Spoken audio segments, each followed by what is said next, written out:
Hello students, welcome back. Cell biology के last lecture में हम लोग डिस्कस कर चुके हैं कि हमारी सेल मेम्ब्रेन का जो स्ट्रक्चर था उसे एक्सप्लेन करने के लिए 3 अलग अलग टाइप के मॉडल दिए गए थे। ठीक है, उसमें सबसे पहला मॉडल था लिपोइडल मॉडल। लिपोइडल मॉडल दिया गया था ओवरटोन के द्वारा, जिसमें उन्होंने बताया कि पूरी की पूरी सेल मेम्ब्रेन सिर्फ लिपिड से बनी हुई है। क्लियर है। सेकंड जो मॉडल था वो था सैंडविच टाइप मॉडल, सैंडविच या ट्राइलेमिनर मॉडल। इस मॉडल के 2 टाइप्स आते हैं, एक तो डेवसन-डेनियली और एक रॉबर्टसन मॉडल। क्लियर है। इन्होंने क्या बताया कि पूरी सेल मेम्ब्रेन 3 लेयर में अरेंज है। ठीक है, समझ गए। अब वो देख लेंगे हम लोग, उसे क्लियर करेंगे कि 3 मेम्ब्रेन किस तरह से अरेंज्ड है। ठीक है। नेक्स्ट जो थर्ड टाइप का मॉडल था वो था fluid mosaic model. Singer Nicolson ने दिया था 1972 में। ठीक है, जो अब तक का मोस्ट एक्सेप्टेड मॉडल है और इसकी सारी कैरेक्टरिस्टिक्स हम लोग डिस्कस करने वाले हैं। तो अब लिपोइडल मॉडल हम लोगों ने कल लेक्चर में डिस्कस कर लिया था, वही निपटा दिया था। बच गए Robertson, Davson Danielli and sandwich Robertson model, Davson Danielli और फ्लूइड मोज़ेक मॉडल, तीनों मॉडल बच गए। वो तीनों आज डिस्कस कर लेंगे इस लेक्चर में। ठीक है, तो हम स्टार्ट करते हैं सबसे पहले सैंडविच मॉडल। सैंडविच मॉडल में सबसे पहला टाइप डेवसन-डेनियली मॉडल। क्लियर है। तो फर्स्ट है अपना डेवसन-डेनियली मॉडल। तो देखो, डेवसन एंड डेनियली मॉडल दिया गया था 1935 में। ठीक है, 1935 में। इस मॉडल में उन्होंने क्या बताया, तो देखो डेवसन-डेनियली के मॉडल, पहली बात ये एक सैंडविच मॉडल था। ठीक है, ये एक सैंडविच मॉडल था, ये एक सैंडविच मॉडल था। क्लियर है। और इस सैंडविच मॉडल में उन्होंने बताया कि ट्राइलेमिनर स्ट्रक्चर होती है सेल मेम्ब्रेन की। वो ट्राइलेमिनर स्ट्रक्चर किस तरह से है, तो देखो ट्राइलेमिनर स्ट्रक्चर है कि सबसे पहले हम लोग बनाएंगे लिपिड बाइलेयर, कि लिपिड बाइलेयर की इस तरह से अरेंजमेंट होती है। ठीक है, ये लिपिड बाइलेयर है, ये लिपिड बाइलेयर है। ठीक है, ये लिपिड बाइलेयर है, लिपिड बाइलेयर की अरेंजमेंट है। ठीक है। और नेक्स्ट कि ये एक मोनोलेयर, इसी तरह से दूसरी लिपिड की बाइलेयर अरेंज है। ठीक है, इसी तरह से लिपिड की दूसरी लेयर, तो टोटल दोनों लेयर हो गई, इन्हें ही लिपिड बाइलेयर कहा जाता है। इनकी अरेंजमेंट इस तरह से होती है। ठीक है, यानी ये बनाती हैं सैंडविच की पेटी, बोलती हो जैसे, अंदर की फीलिंग्स। ठीक है, समझ गए। ये है लिपिड की बाइलेयर। और लिपिड बाइलेयर के बाहर जहाँ सैंडविच में ब्रेड लगती है उसी तरह प्रेजेंट होते हैं प्रोटीन मॉलिक्यूल्स। इस तरह का स्ट्रक्चर बताया था डेवसन-डेनियली ने। ठीक है, इस तरह का स्ट्रक्चर बताया था डेवसन-डेनियली ने। क्लियर है। सेल मेम्ब्रेन का दोनों तरफ, आउटर साइड भी और साइटोसोलिक साइड भी। ठीक है, साइटोसोलिक मतलब साइटोप्लाज्म वाली, साइटोसोल वाली साइड, दोनों साइड ही इसी तरह लेयर प्रेजेंट होती है। तो ये स्ट्रक्चर बताया था कि ऐसा स्ट्रक्चर होता है दिखने में, किसका, सेल मेम्ब्रेन का। ठीक है, देखो इस स्ट्रक्चर की उन्होंने थिकनेस भी बताई थी कि ये जो प्रोटीन लेयर है, ये जो प्रोटीन लेयर है इसकी थिकनेस कितनी होती है, लिपिड बाइलेयर की थिकनेस कितनी होती है, और नेक्स्ट प्रोटीन लेयर की थिकनेस कितनी होती है। ठीक है, तो पहले हम लेबलिंग कर लेते हैं। ये क्या है, ये प्रोटीन लेयर है। ठीक है, प्रोटीन लेयर है। क्लियर। ये क्या है, ये लिपिड बाइलेयर है, ये लिपिड बाइलेयर है। क्लियर हो गया। और नेक्स्ट ये अंदर वाली प्रोटीन लेयर है, ये अंदर वाली प्रोटीन लेयर है। तो इन्होंने ये तो बताया था कि लिपिड और प्रोटीन दोनों की मिलकर के बनी हुई है, ओवरटोन की तरह नहीं कि सिर्फ लिपिड की बनी हुई है। बट अरेंजमेंट भी इन्होंने शो की, थिकनेस भी बताई, एफर्ट इन्होंने काफ़ी अच्छा किया था। थिकनेस इन्होंने बताई कि एक प्रोटीन लेयर की थिकनेस होती है 20 एंगस्ट्रोम। ठीक है, तो दूसरी की भी 20 एंगस्ट्रोम होगी, यानी प्रोटीन लेयर की थिकनेस 20 एंगस्ट्रोम बताई इन्होंने, और लिपिड बाइलेयर की थिकनेस बताई 35 एंगस्ट्रोम। ठीक है, तो टोटल पूरी जो लेयर थी इसकी थिकनेस हम लोग कितनी बता सकते हैं, 20 + 35 + 20, टोटल थिकनेस कितनी होगी सेल मेम्ब्रेन की डेवसन डेनियली मॉडल के हिसाब से, तो टोटल ऑल ओवर थिकनेस होगी 75 एंगस्ट्रॉम। ठीक है, 75 एंगस्ट्रॉम। ये क्या है, ये है thickness of cell membrane, thickness of cell membrane जो डेवसन डेनियली ने बताई। 75 एंगस्ट्रॉम की थिकनेस होती है सेल मेम्ब्रेन की। क्लियर है? तो इस तरह की अरेंजमेंट बताई थी इन्होंने कि लिपिड की बाई लेयर प्रेजेंट होती है। लिपिड, जैसे ये लिपिड का हेड है, ठीक है, मैं दूसरे कलर से डिनोट कर देता हूँ, कोई दिक्कत नहीं है। ये लिपिड का हेड है, अगर तुम्हें अलग समझना हो तो ये लिपिड हेड है, ठीक है, और ये अंदर प्रेजेंट, अंदर की साइड ये प्रेजेंट है, ये टेल है। ये तो हो गया हेड, दोनों बाई लेयर में लिपिड हेड और लिपिड टेल। ऐसी अरेंजमेंट फॉस्फोलिपिड की होती है, हम लोगों ने डिस्कस की थी ना कल वाले लेक्चर में फॉस्फोलिपिड की स्ट्रक्चर डिस्कस की थी, तब पता चला था कि ऐसे हेड और टेल बनते हैं। तो ये तो लिपिड बाई लेयर है, उसका हेड और उसकी टेल्स, और ये प्रोटीन लेयर है जो ऊपर और नीचे दोनों साइड से कवर करके रखती है। ये एक्सटर्नल साइड है सेल की, और ये है सेल के अंदर की साइड यानी साइटोप्लाज्म वाली साइड। तो इस तरह की अरेंजमेंट देखने को मिली थी डेवसन डेनियली मॉडल में। तो डेवसन डेनियली मॉडल समझो 1935 में दिया गया था। सेल मेम्ब्रेन की थिकनेस 75 एंगस्ट्रॉम बताई थी। अलग अलग थिकनेस भी क्वेश्चन बना करके पूछी जा सकती है, जैसे थिकनेस ऑफ प्रोटीन मेम्ब्रेन, दोनों प्रोटीन मेम्ब्रेन, तो दोनों प्रोटीन लेयर की थिकनेस कितनी होगी, तो दोनों के टोटल मिला के 40 एंगस्ट्रॉम हो जाएगी ना, 40 एंगस्ट्रॉम। इस तरह से पूछी जा सकती है। एक लिपिड मोनोलेयर की थिकनेस कितनी होगी, तो 35/2 एक लिपिड मोनोलेयर की थिकनेस होगी, क्योंकि ये लिपिड बाई लेयर की थिकनेस है 35 एंगस्ट्रॉम। समझ गए? According to Davson Danielli model. ये भी एक सैंडविच मॉडल का टाइप है। समझ रहे हो? वीडियो को पॉज करो और नोट डाउन कर लेना। क्लियर है? चलो आगे चलते हैं। ये डेवसन और डेनियली का मॉडल था। फिर इसमें रॉबर्टसन ने क्या बताया, उसने भी सैंडविच मॉडल ही बताया एक तरह से। तो इस मॉडल में उसने मॉडिफिकेशन क्या मॉडिफिकेशन की इस मॉडल में रॉबर्टसन ने, वो देखो क्या पॉइंट्स ऐड किए या क्या पॉइंट्स हटाए, क्या किस तरह की मॉडिफिकेशन रॉबर्टसन ने की, तब जाकर के उसने एक अलग मॉडल दिया था। तो देखो रॉबर्टसन ने क्या किया कि हाँ डेवसन डेनियली 1935 में देख करके चले गए, ठीक है, इसके बाद ये अपने काम लग गए और दुनिया चलती रही। फिर 1959 के अप्रोक्स एक साइंटिस्ट आता है जिसका नाम है Robertson,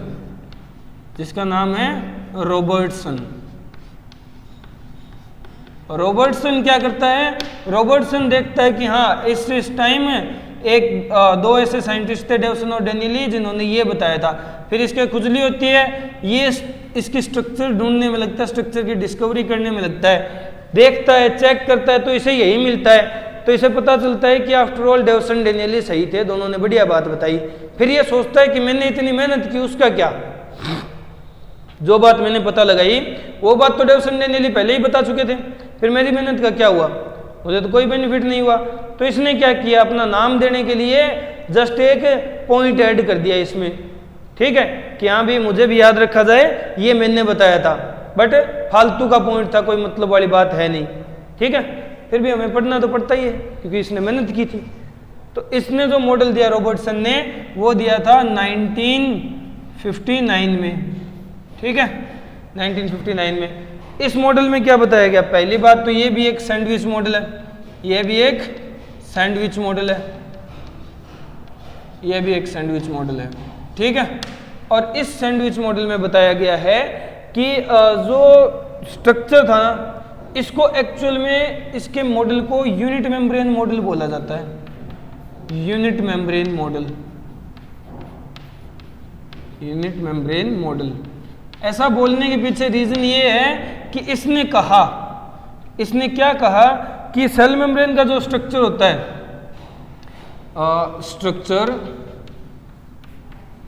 structure of cell membrane,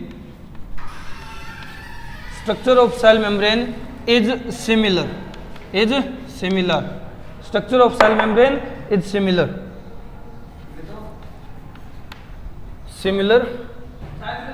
to that of देखिए सेल मेम्ब्रेन का जो स्ट्रक्चर होता है वो सिमिलर होता है किसके, डेवसन एंड डेनियली मॉडल। इसने क्या कहा कि हाँ मैंने पता लगा लिया कि सेल मेम्ब्रेन का स्ट्रक्चर डेवसन डेनियली के जैसा ही होता है। तो भाई वो क्या अपनी झक मरवा के गए थे, उन्होंने भी तो यही बताया था ना कि सेल मेम्ब्रेन का स्ट्रक्चर ऐसा होता है, तो तूने क्या उखाड़ा फिर अलग से। इसने यही कहा कि structure of cell membrane is similar to Davson and Danielli model. ठीक है, एग्जैक्ट यही लाइन थी, डेवसन एंड डेनियली मॉडल। ठीक है, फिर इसने अपना एक पॉइंट ऐड कर दिया अपनी बात को ऊपर रखने के लिए कि द सेल, या मैं कहूं the membrane of cell and cell organelles, the membrane of cell and cell organelles are similar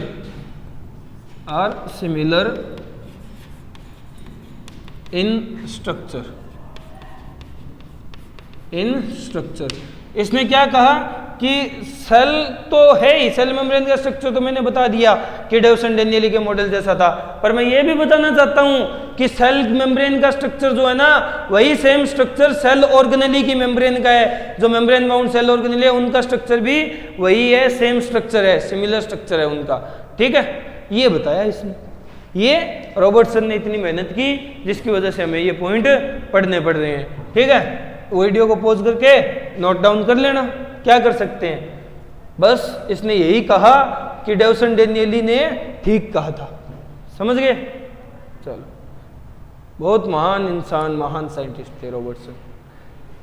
ये कंप्लीट होता है रॉबर्टसन मॉडल यहाँ। ठीक है, ये रॉबर्टसन मॉडल कंप्लीट होता है। इतनी मेहनत से इन्होंने जो दो डेफिनेशंस, 2 पॉइंट्स हमें दिए वो हम लोग पढ़ चुके हैं। अब हम आगे डिस्कस करते हैं नेक्स्ट। बेचारे रॉबर्टसन। अब नेक्स्ट मॉडल डिस्कस करते हैं। यहाँ सैंडविच मॉडल खत्म होता है, ठीक है, यहाँ सैंडविच मॉडल एंड होता है। अब हम आते हैं थर्ड टाइप के मॉडल पे जो कि है fluid mosaic model. Fluid mosaic model third, fluid mosaic model.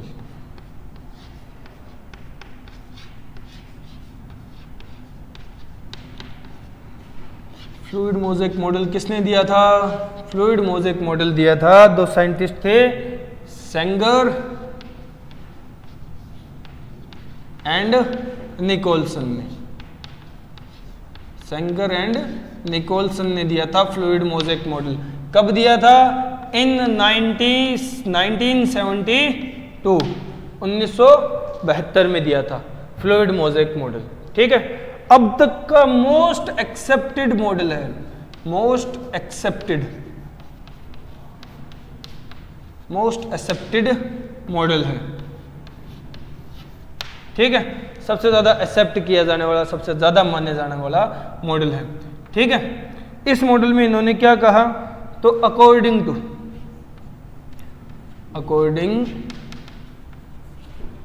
To this model,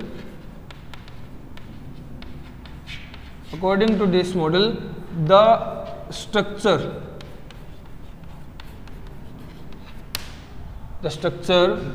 of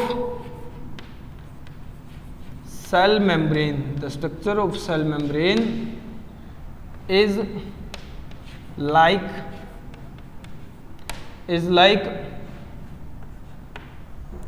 एक सेंटेंस दिया था इन्होंने कि सेल मेम्ब्रेन का स्ट्रक्चर कैसा होता है, देखने में ऐसा स्ट्रक्चर होता है जैसे प्रोटीन आइसबर्ग्स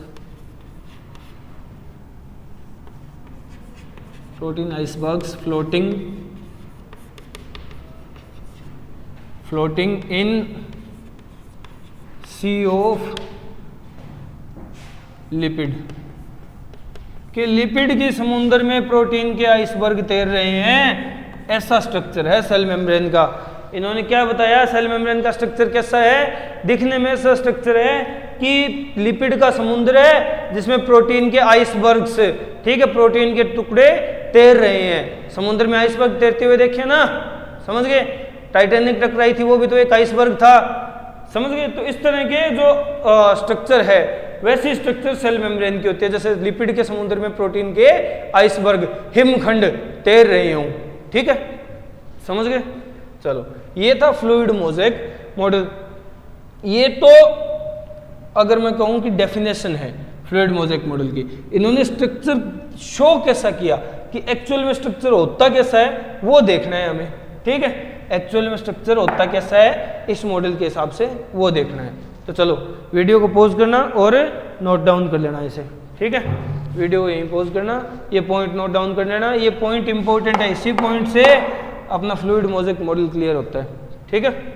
चलो अब आगे चलते हैं और देखते हैं कि इन्होंने जो मॉडल दिया उसमें स्ट्रक्चर कैसा बताया इन्होंने सेल मेम्ब्रेन का। इन्होंने सेल मेम्ब्रेन का स्ट्रक्चर कैसा बताया, तो देखो जो सेल मेम्ब्रेन का स्ट्रक्चर इन्होंने बताया वो इस तरह का बताया कि ये तो लिपिड लेयर है,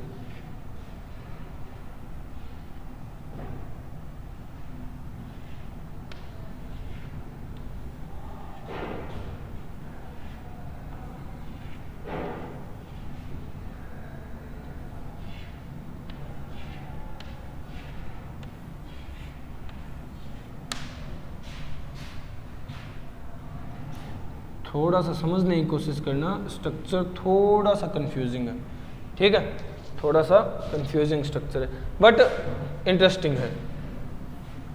कंफ्यूजिंग होने के साथ साथ इंटरेस्टिंग स्ट्रक्चर है।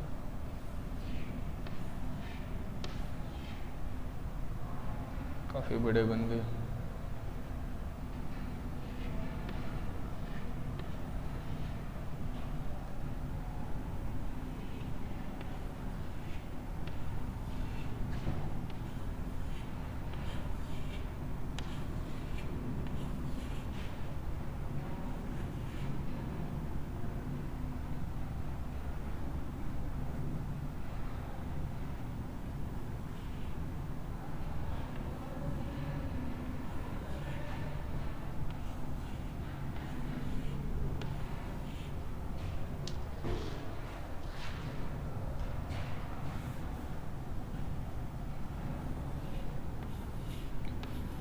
इन्होंने जो स्ट्रक्चर बताया था ना वो स्ट्रक्चर ही इम्पोर्टेंट है और इस मॉडल में कुछ भी इम्पोर्टेंट नहीं है।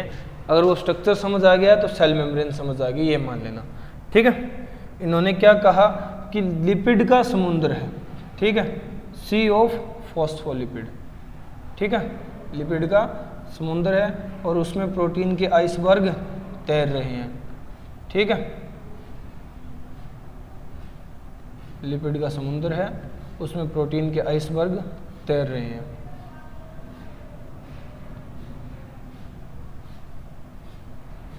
ये हेड और टेल है लिपिड स्ट्रक्चर्स की, लिपिड बाइलेयर की।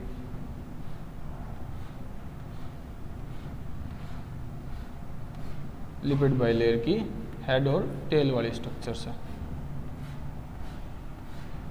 स्ट्रक्चर ही इम्पोर्टेंट है, मैं फिर कह रहा हूं इस मॉडल में कुछ भी इम्पोर्टेंट नहीं है, सिर्फ स्ट्रक्चर इम्पोर्टेंट है, ठीक है।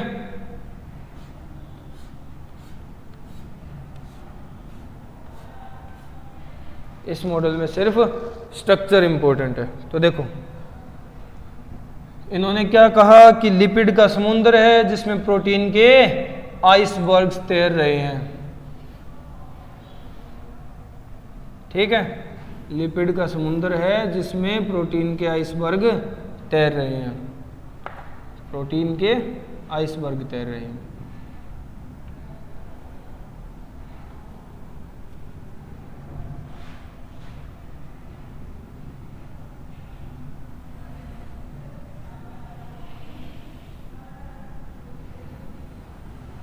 प्रोटीन के आइसबर्ग तैर रहे हैं और कुछ प्रोटीन ऐसे होते हैं जो एक स्पेशल स्ट्रक्चर भी रखते हैं, ठीक है, ये सारे हम लोग क्लियर करेंगे पॉइंट्स, बट एक बार समझो, स्ट्रक्चर समझो सिर्फ।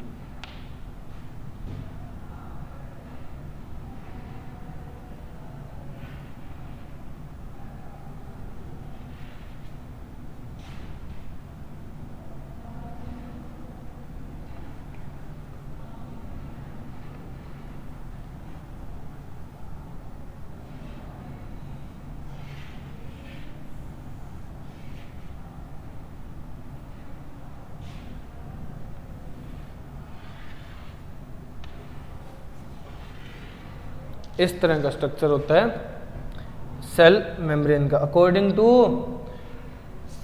Fluid mosaic model. ठीक है,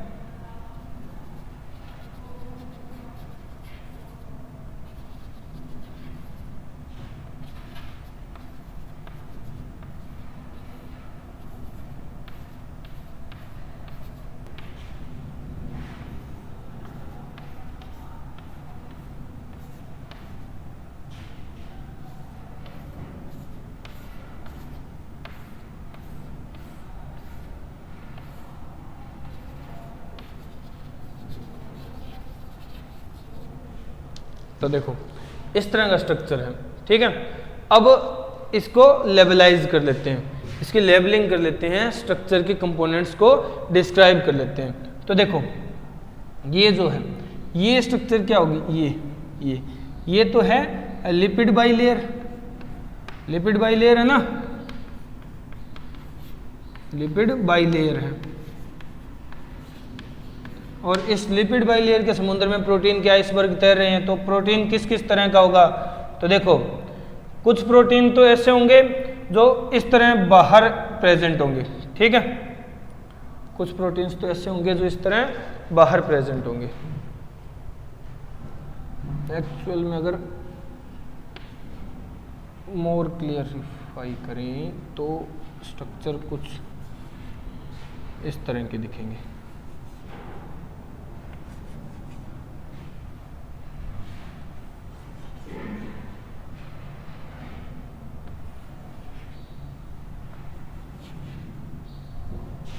ठीक है, तो देखो इस तरह का कुछ स्ट्रक्चर देखने को मिलेगा हमें। तो देखो कई तरह के प्रोटीन मॉलिक्यूल्स हैं, वो उनकी पोजीशन के बेस पे डिफरेंशिएट किए गए हैं। पहला, जैसे इस तरह से ये बाहर प्रेजेंट प्रोटीन है, इन्हें कहा जाता है पेरिफेरल, पेरिफेरल या फिर एक्सटर्नल, पेरिफेरल या एक्सटर्नल प्रोटीन, पेरिफेरल या एक्सटर्नल प्रोटीन। क्लियर है? ठीक है, और ये जो प्रोटीन है जो अंदर तक धसे हुए हैं, कुछ प्रोटीन मॉलिक्यूल्स इस तरह से भी होते हैं, ठीक है, जो ज़्यादा ही अंदर प्रेजेंट हो गए, समझ गए, कुछ इस तरह के प्रोटीन मॉलिक्यूल्स भी होते हैं। तो इन प्रोटीन मॉलिक्यूल्स को, ऐसे प्रोटीन मॉलिक्यूल्स को नाम दिया जाता है इंटरनल या फिर इंट्रांसिक, इंट्रांसिक प्रोटीन्स, इंटरनल या इंट्रांसिक प्रोटीन्स। देखो पेरिफेरल प्रोटीन साइटोप्लाज्म की तरफ भी होंगे और बाहर यहां आउटसाइड की तरफ भी होंगे, ये हैं external, external protein, external protein है ये। ठीक है, कुछ प्रोटीन ऐसे होंगे जो एक पूरा का पूरा रास्ता, पूरी की पूरी पाइपलाइन बना रहे होंगे सेल मेम्ब्रेन के आर पार इस तरह से, जिससे सॉरी मॉलिक्यूल्स पास आउट हो जाएंगे। ठीक है, इन प्रोटीन्स को कहा जाता है टनल प्रोटीन, इन प्रोटीन्स को कहा जाता है टनल प्रोटीन। टनल होती है सुरंग, जो सुरंग बनाने वाले प्रोटीन होंगे टनल प्रोटीन, टनल प्रोटीन से। क्लियर है? कुछ ऐसे प्रोटीन्स भी होंगे जो सिर्फ मेम्ब्रेन के आर पार प्रेजेंट होंगे, अक्रॉस द पूरी मेम्ब्रेन की जो थिकनेस है उसमें प्रेजेंट होंगे। ठीक है, ऐसे प्रोटीन को नाम दिया जाता है, मैं यहां बताता हूं, इसका नाम है transmembrane protein, transmembrane protein. Transmembrane protein है ये, क्लियर है। और ये जो स्ट्रक्चर तुम्हें दिख रही है ना, ये इस तरह के स्ट्रक्चर, ये धागे से थ्रेड लाइक स्ट्रक्चर, ये जो है ये स्ट्रक्चर्स हैं कार्बोहाइड्रेट मॉलिक्यूल है, यानी ओलिगोसैकेराइड्स है, ओलिगोसैकेराइड है, ओलिगोसैकेराइड है। क्लियर हो गया, समझ गए। तो फ्लूइड मोज़ेक मॉडल के अकॉर्डिंग ये स्ट्रक्चर था, फ्लूइड मोज़ेक मॉडल के अकॉर्डिंग, जिसने वो सारे पॉइंट क्लेरिफाई किए जो पहले सैंडविच टाइप मॉडल और लिपोइडल मॉडल नहीं कर पाए थे, इसी कारण वो रिजेक्ट हो गए थे और ये एक्सेप्ट हो गया। ठीक है, किस तरह के पॉइंट थे? तो देखो, पॉइंट ये था वो जो एक्सप्लेन नहीं कर पाए, पहला वो मॉडल फेल हुए थे एक्सप्लेन करने में कि इलास्टिसिटी किस तरह शो हो सकती है, मेम्ब्रेन इलास्टिसिटी कैसे शो करेगी, इलास्टिक नेचर है कैसे शो करेगी मेम्ब्रेन, तो वो भी इन्होंने क्लियर किया। ठीक है, कि पूरी मेम्ब्रेन पे सिर्फ लिपिड नहीं है, बीच बीच में प्रोटीन भी प्रेजेंट है। ठीक है, तो फ्लेक्सिबिलिटी आ जाएगी, इलास्टिसिटी शो होगी। और वो फेल हो गए थे एक्सप्लेन करने में semipermeable nature cell membrane का, उनके हिसाब से सेमी परमिएबिलिटी शो कर ही नहीं रही थी मेम्ब्रेन, जबकि हमें पता है सेल मेम्ब्रेन सेमी परमिएबल होती है। तो इन्होंने बताया कि प्रोटीन कुछ इस तरह के भी हैं जो आर पार हैं, ट्रांसफर करवा सकते हैं मटेरियल्स का। ठीक है, तो इस वजह से कुछ जो नेचर है इसका सेल मेम्ब्रेन का, वो सेमी परमिएबल नेचर भी है, सिलेक्टिवली परमिएबल भी है ये। ठीक है, सेमी परमिएबिलिटी भी एक्सप्लेन होते हैं। तो ये दो मेन पॉइंट थे जो पिछले मॉडल फेल हो गए थे एक्सप्लेन करने में, और फ्लूइड मोज़ेक मॉडल ने अच्छी तरह एक्सप्लेन कर दिया, इसीलिए इसे मोस्ट एक्सेप्टेड मॉडल माना गया है अब तक का। ठीक है, देखो मैं साइड हट जाता हूँ, वीडियो को पॉज करो और नोट डाउन कर लेना, डायग्राम इंपॉर्टेंट है सबसे ज्यादा। ठीक है, वीडियो को पॉज करके डायग्राम नोट डाउन कर लेना, समझ गए। प्रोटीन दो तरह के, पेरिफेरल जो आउटसाइड में मिलेंगे और इंटीग्रल इंट्रांसिक जो अंदर की तरफ मिलेंगे। ठीक है, अंदर की तरफ धसे हुए होंगे। ट्रांस मेम्ब्रेन प्रोटीन और टनल प्रोटीन, दो तरह के प्रोटीन स्पेशल होते हैं। लिपिड की बाइलेयर प्रेजेंट है, बाहर ओलिगोसैकेराइड्स प्रेजेंट है थ्रेड लाइक मैनर में। ठीक है, समझ गए। ये इस मॉडल के अकॉर्डिंग स्ट्रक्चर था, इस मॉडल के अकॉर्डिंग ये स्ट्रक्चर था सेल मेम्ब्रेन का। ये सेल मेम्ब्रेन थी, समझ गए। ये बताया था फ्लूइड मोज़ेक मॉडल में सेंगर और निकोलसन ने किस तरह का स्ट्रक्चर होता है। चलो अब आगे बात कर लेते हैं, इसी के 2-4 पॉइंट हैं वो नोट डाउन करके ये टॉपिक यहीं एंड करते हैं। नेक्स्ट हम लोग नेक्स्ट लेक्चर में डिस्कस करेंगे कि सेल मेम्ब्रेन में मॉडिफिकेशन किस तरह की देखने को मिलती है, मॉडिफिकेशन ऑफ सेल मेम्ब्रेन। ये अभी जो पॉइंट लिखने जा रहा हूँ ये फ्लूइड मोज़ेक मॉडल के ही हैं, स्ट्रक्चर के ही पॉइंट हैं सेल मेम्ब्रेन के। ठीक है, तो देखो क्या क्या पॉइंट्स होंगे। हम लोग बात कर रहे हैं, डिस्कस कर रहे हैं सेल मेम्ब्रेन का स्ट्रक्चर और सेल मेम्ब्रेन के स्ट्रक्चर के कुछ पॉइंट्स। देखो सेल मेम्ब्रेन में हमें पता है लिपिड प्रेजेंट है और लिपिड है फॉस्फोलिपिड। ठीक है, फॉस्फोलिपिड। फॉस्फोलिपिड क्या करता है? तो मैं कहूँगा provide fluidity, provide fluidity to cell membrane. Cell membrane को फ्लूइडिटी प्रोवाइड करता है, यानी देखो मैं इसे एक्सप्लेन करूंगा। The quasi fluid nature, quasi fluid यानी सेमी फ्लूइड जो नेचर है, quasi fluid nature of cell membrane is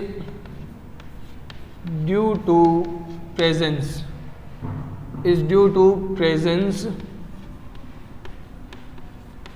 of quasi-fluid substance phospholipid।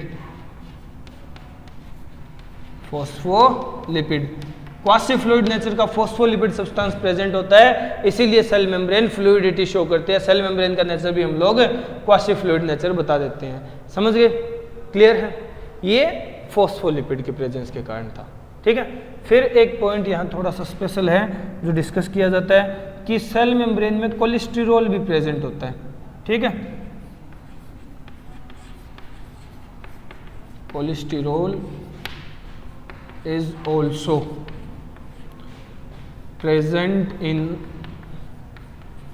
Cell membrane and it is a rigid molecule, एक rigid molecule है, and it is a rigid molecule,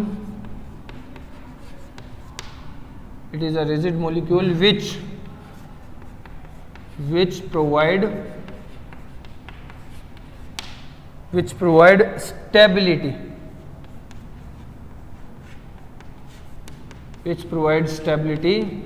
to cell membrane.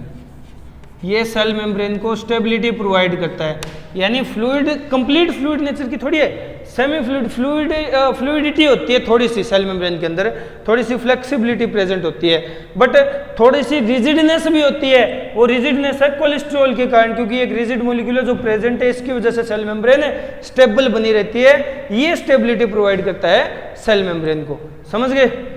But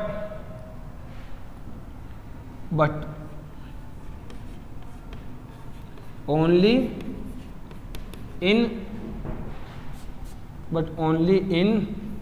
eukaryotic cell,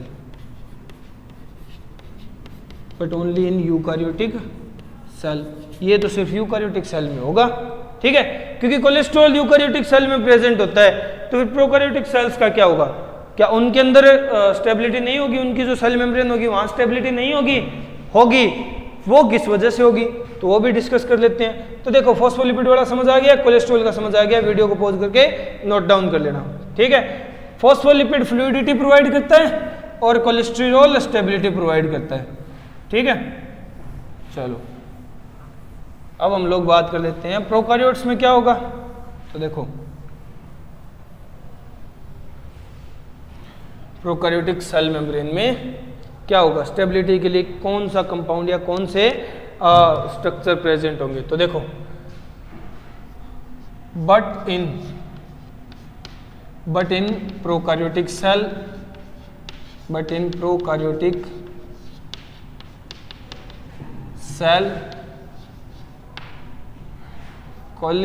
instead of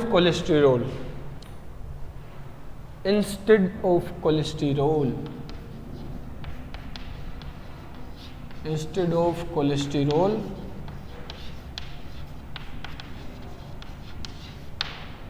some special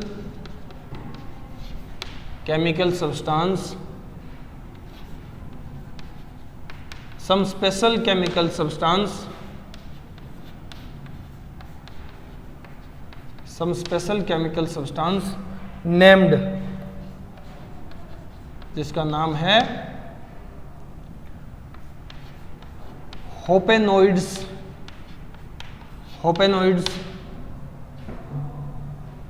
are present which provide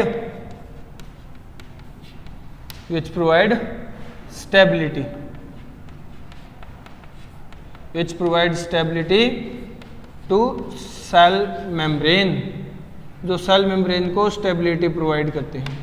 clear हो गया, समझ गए। तो देखो, eukaryotic cell में जो काम कोलेस्ट्रॉल मॉलिक्यूल कर रहे थे, प्रोकारियोटिक सेल में वही काम होपेनोइड्स कर रहे हैं, ठीक है। क्लियर है, समझ गए।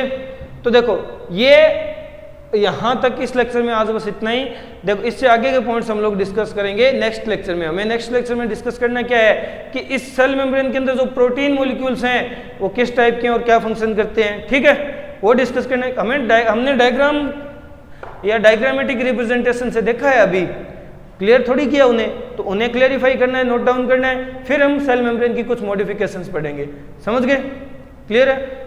तो इस लेक्चर में बस इतना ही। Okay, good bye.